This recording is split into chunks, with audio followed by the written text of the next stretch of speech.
Welcome. In this video, I'll show you how to remove page numbers from certain pages in Word. Alright, if you find this video helpful, please leave a like and subscribe to the channel for more such tutorials. Now, first up, in here, as you can see, just for example, I have 1, 2, 3. Okay, these are pages. So this resembles right here as the paragraph or the first word on each page. Okay, so what we'll do is just go ahead and define the starting point. For example, number 2 is my starting point. Okay, so what do?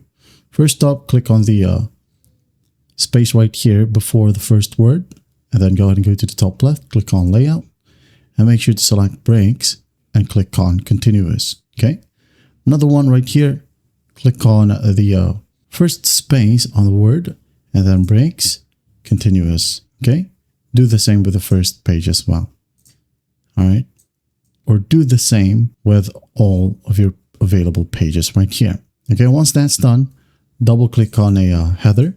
Then after that, go ahead and click on link to previous. Okay, this is our starting point, right? Remember the starting point. Start at the starting point and then move forward.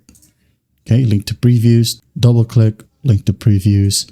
Do the same with the next pages. All right, once that's done, you can now go ahead and change the numbers or delete some page numbers right here. For example, number 2, okay?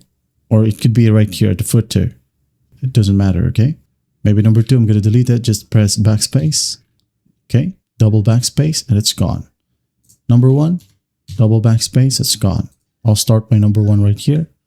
There you go. And this one is number 2. And you're good to go. That is it. Well, I hope this video helps, and I'll see you in the next one.